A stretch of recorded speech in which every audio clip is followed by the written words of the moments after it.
Daniel, who couldn't sleep that night. A lot of thoughts flew through my head and, stopping in half, sank into my head. It was incredibly difficult to focus on sleep that night.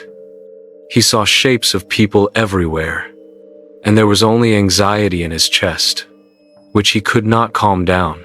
Having made up his mind, he listlessly got out of bed and went to his desk. In the dark, it was difficult to see what he had left where during the day, but after unsuccessful rummaging through 2 drawers on top, he finally found what he was looking for in the third. It was a pack of phenazepam, which the guy had been taking almost every night. This time, he also had to resort to pills, although he had hoped that he would be able to fall asleep without them.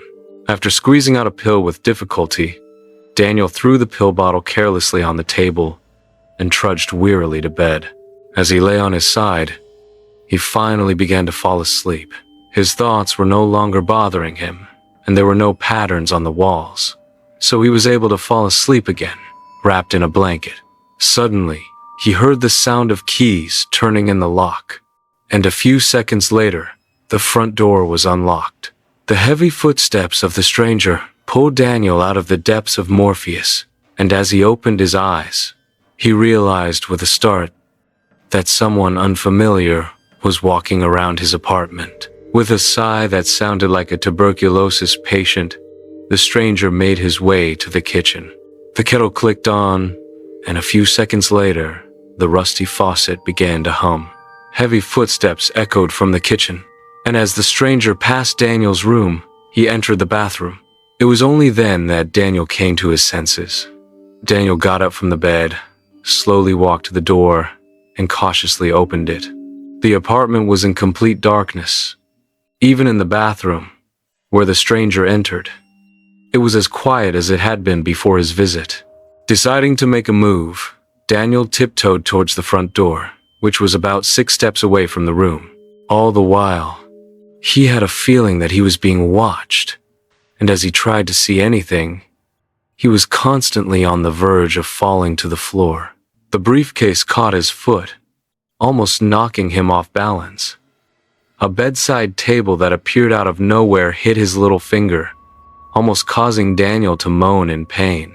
His movements were clumsy, and the dim light only made matters worse. As he walked towards the door, he collided with a wall. The rug that had been in front of the door was now in front of the wall.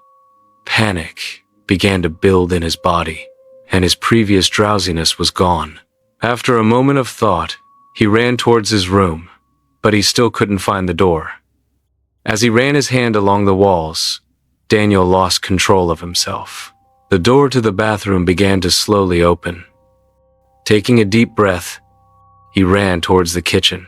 After hitting himself a few times, he finally made it and tried to find the switch that had previously been located by the door, and he succeeded. A dim light illuminated the old-fashioned kitchen.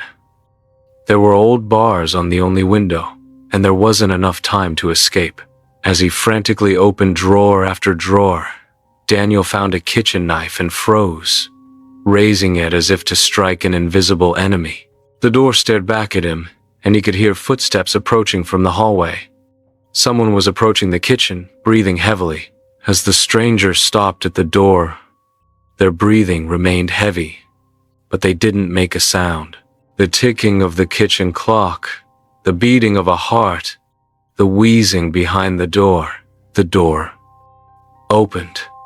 The door opened, and a dimly lit body about 2 meters tall appeared in the doorway. It was something that looked like a human, but it was completely naked. The creature's face was a black hole, devoid of any eyes, mouth, or nose. Its body was covered in hair, sticking out in various places, and it had prominent cheekbones. It was unnatural, with arms and legs that were longer than Daniel's entire body. It had no hands, only rectangular arms with triangular claws at the ends, and its legs were similar to its arms. Something screamed so loudly that Daniel had to plug his ears to avoid being deafened, and it rushed at the boy. Without hesitation, he struck the creature, which was only a step away, directly in the chest, causing it to stop and roar again, covering his ears. The young man slipped on the stream of black liquid flowing from the creature's wound and fell to the floor, dropping his knife. The creature, having stopped its howling, grabbed Daniel as he was falling and, like a toy, decided to throw him against the wall. Without hesitation, he looked around and struggled to pick up the now hot kettle. Instantly, he tilted it towards the enemy's face, and a stream of boiling water shot straight into the creature's hole. With a deafening roar, she threw Daniel through the window with incredible force, and he collided with the old bars, his back collapsing in on itself. There was a series of distinct cracks throughout his body, and he was thrown out onto the street, along with the obstacles that had once been a barrier to him. The snow provided some cushioning, but the intense pain throughout his body was still a constant reminder. The world was enveloped in darkness.